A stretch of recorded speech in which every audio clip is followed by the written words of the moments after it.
तो नेक्स्ट अपन बात करते हैं क्रिस्टल ठोसों के वर्गीकरण की। तो इसमें क्रिस्टल ठोस की वर्गीकरण की बात करें तो ये सामान्यतः 4 प्रकार के होते हैं। पहला होता है सर आयनिक ठोस, दूसरा होता है धात्विक ठोस, तीसरा होता है सहसंयोजक ठोस और चौथा होता है आणविक ठोस। जैसे कि नाम से पता चल रहा है कि अपन इसको किस प्रकार डिस्ट्रीब्यूट कर सकते हैं। जैसे कि ऐसे ठोस जो आयंस के द्वारा बनते हैं, जैसे अपन बात करते हैं कि ऐसे ठोस जो धनायन या कैटायन और ऋण आयनों के मध्यबंध बनने से बनता है।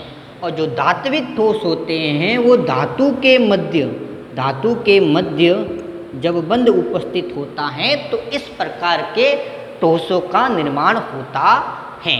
सहसंयोजक ठोसों की बात करें तो ये सामान्यतः अधातुओं के मध्य पाया जाता है। तो कैसे समझ सकते हैं, जैसे आपने पढ़ा भी होगा था कि सहसंयोजक मतलब क्या होता है, साझा। कि किसी, जैसे मैं बात करता हूँ कि मुझे एक बिजनेस चालू करना है जिसमें मेरे पास इतना अवेलेबल मनी नहीं है कि मैं अपना बिजनेस का एडमिट स्टार्ट कर सकूँ। तो मैं क्या कर सकता हूँ कि मैं एक फ्रेंड को लिया, मैंने उसको भी अपना बिजनेस स्टार्ट करना है, तो उसने थोड़ा पैसा दिया और थोड़ा पैसा मैंने दिया और एक मैंने साझा किया और एक मैंने अपने बिजनेस को स्टार्ट किया, मतलब जिससे मुझे भी फायदा होता है और आगे वाले को भी फायदा होता है। तो इस प्रकार के जो बंध होते हैं उसको क्या बोलते हैं, सहसंयोजक बंध। इस प्रकार से जो ठोस का निर्माण होता है तो उसको बोलते हैं सहसंयोजक ठोस। और आणविक ठोसों की बात करें तो ये सामान्यतया अणुओं के मध्य उपस्थित होता है। ओके, नेक्स्ट बात करते हैं अपन सबसे पहले इसके मध्य के किस प्रकार का बंध उपस्थित होता है। इन सभी ठोसों के मध्य किस किस प्रकार का बंध उपस्थित हो सकता है। तो सबसे पहले बात करते हैं अपने आयनिक ठोस की। तो इसमें आप सामान्य कह सकते हैं स्थिर वैद्युत आकर्षण बल, स्थिर वैद्युत आकर्षण बल, जिसको अपन क्या बोलते हैं, आयनिक इलेक्ट्रोस्टैटिक फोर्स भी बोल सकते हैं। जो धातुओं के मध्य जो बंध होता है वो धात्विक बंध होता है। क्या बोलते हैं उसको, धात्विक बंध। क्या बोलते हैं, धात्विक बंध। जैसे मैं बात करता हूँ कि मेरे पास कोई धातु है, जैसे Fe, क्या है, क्या करता है Fe, हर एक मेटल क्या चाहता है कि मैं अपनी किस अवस्था में आ जाऊँ, स्टेबल अवस्था में। तो मानिए जैसे अपन बात करते हैं Fe का क्या होता है, आउटर सेल में इलेक्ट्रॉन S2D6 क्या होता है, S2D6। देखो साइंस टीचर विनीता कृपलानी मन फे किस पे आता है, 26 पे।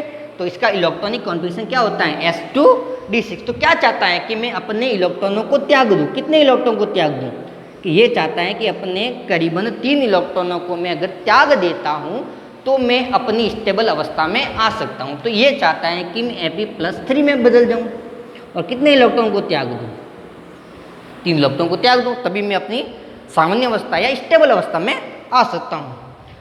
और बात कर सकते हैं, जैसे अपन बात करते हैं जिंक की बात कर सकते हैं, मेटल ही है ना सर। मैं जिंक की बात करें, जिंक क्या चाहता है, फुलफिल अवस्था में बैठा है, S2D10 क्या चाहता है, अपने 2 इलेक्ट्रॉन को जैसे ही त्याग देता हूँ, 2 इलेक्ट्रॉन को मैं जैसे ही त्याग देता हूँ तो मैं अपनी सामान्य अवस्था या स्टेबल अवस्था में आ सकता हूँ। तो ऐसे जो बंध होते हैं, ऐसे जो इलेक्ट्रॉन्स के ट्रांसफर के कारण जो ठोस बनते हैं उसको क्या बोलते हैं, धात्विक ठोस। ठीक है, सहसंयोजक ठोस की बात करें तो ये बहुत सी इसी पर हम बात करेंगे, जिस पर हम CCP वगैरह सब देखेंगे, वो नेक्स्ट टॉपिक की बात है। लेकिन सहसंयोजक की ठोसों की बात करूं तो इसके मध्य कौन सा बंध होता है, सहसंयोजक बंध। मतलब एक एटम A है और एक एटम B है, एक एटम A है और एक एटम क्या है, B। इसको भी एक इलेक्ट्रॉन की आवश्यकता है, इसको भी इलेक्ट्रॉन की आवश्यकता है ताकि वो अपना अष्टक पूरा कर सके।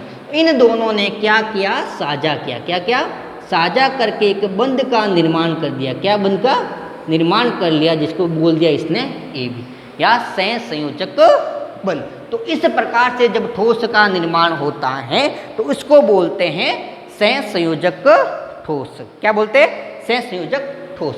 आणविक ठोसों की बात करूं, आणविक ठोसों की बात करें तो इसमें सामान्यतया लंदन बल, आपने 11वीं कक्षा में पढ़ा होगा, प्रक्षेपण बल, इस प्रकार के बल, इस प्रकार के बंध का निर्माण होता है। तो ये सामान्यतः 4 प्रकार के होते हैं, आयनिक, धात्विक, सहसंयोजक और आणविक ठोस। ओके, अगर अपन नॉर्मली इसके एग्जांपल्स की बात कर सकते हो तो आप बात सकते हैं आयंस की बात करूँ तो मेरे पास NaCl हो सकता है, KCl हो सकता है, ZnS हो सकता है। अगर मैं धात्विक ठोस की बात करूँ तो हमने बता दिया है Fe हैं, जिंक हैं, इस प्रकार के धातु की बात कर सकते हैं। सहसंयोजक की बात करें तो अपन बात कर सकते हैं कि सामान्यतः जो सहसंयोजक अधातु होते हैं, जैसे मैं अपने कार्बन की बात कर सकता हूँ, कार्बन अपने 4 इलेक्ट्रॉन्स के साथ साझा करके भी बना सकता है। तो इस प्रकार के जो भी ठोस होते हैं वो किस प्रकार के होते हैं, सहसंयोजक आणविक की किसी मॉलिक्यूल की बात कर सकते हैं, जैसे HCl हो सकता है, मेरा SO2 हो सकता है, मेरा NH3 हो सकता है। तो इस प्रकार के जो ठोस होते हैं वो क्या कहलाता है, आणविक ठोस। तो ये तो हमारे ब्रीफ आइडिया हो गया ठोस हो गया, बेसिक्स आइडिया कि ठोस किसे कहते हैं, ठोसों का प्रकार क्या होता है। तो ठोस में जब हमने प्रकार पढ़ा तो क्रिस्टलीय ठोस, अक्रिस्टलीय ठोस, फिर हमने देखा कि क्रिस्टलीय ठोसों का वर्गीकरण क्या होता है, इन सबों को हमने ध्यान से देखा। ठीक है, अब अपन चैप्टर की और आगे बढ़ेंगे।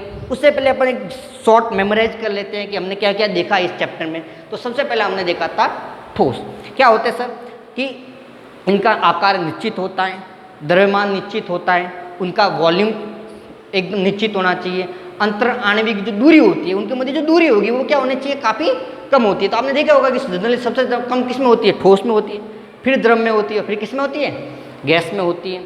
उनके मध्य जो आकर्षण बल होता है वो भी क्या होना चाहिए, उच्च होना चाहिए। तो ऐसे ठोस को क्या बोलते हैं, ऐसे जो पदार्थ होता है उसको क्या बोलते हैं, ठोस। फिर हमने क्या देखा, ठोस के प्रकार कितने होते हैं, 2 प्रकार के होते हैं। पहला होता है क्रिस्टलीय ठोस और दूसरा क्या होता है, अक्रिस्टलीय ठोस।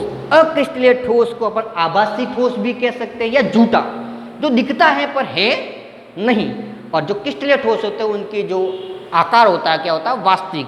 और जो अक्रिस्टलीय ठोस होता है उनका जो आकार होता है वास्तविक नहीं होता है। देखो जो अक्रिस्टलीय ठोस है वो ग्रीक वर्ड होता है एमॉर्फस, उससे लिया गया, जिसका अर्थ ही ये होता है कि जो आकृति होती है वो निश्चित नहीं होती है। फिर हमने बात की थी उनके गलनांक की। तो गलनांक की जब बात की तो जो क्रिस्टलीय होते हैं वो क्या होते हैं, पूरी तरह से परफेक्ट कि हाँ इस रेंज पे मेरा ये ठोस पिघल जाएगा। लेकिन इसके अंदर ऐसा नहीं होता है, अक्रिस्टलीय में उसमें क्या कोई पर्टिकुलर रेंज नहीं होती, धीरे धीरे धीरे धीरे मंद गति से पिघलता है, इसलिए तो इसको अतिशीतल द्रव भी कहते हैं। ठीक है, नेक्स्ट हमने बात की थी उनके कुछ उदाहरण की, जिसमें हम क्रिस्टलीय में NaCl हो सकते हैं, KCl हो सकते हैं, और जो अक्रिस्टलीय होते हैं उसमें कांच हो सकता है, आपका ग्लास हो सकता है, आपका पॉलीथीन हो सकता है, आपका रबड़ हो सकता है। ये हमने जनरल बात की क्रिस्टलीय और अक्रिस्टलीय ठोसों के लिए। फिर हमने बात की क्रिस्टलीय ठोसों के वर्गीकरण की, जिसमें हमने आयनिक ठोस को देखा, धात्विक ठोस को देखा, सहसंयोजक ठोस को देखा और आणविक ठोस को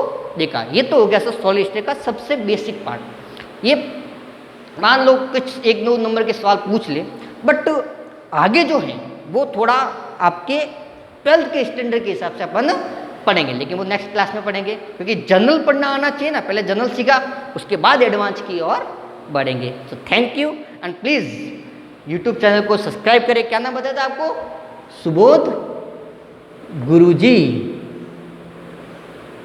सुबोध गुरुजी आपका स्कूल का यूट्यूब चैनल है, सब्सक्राइब करें and thank you very much.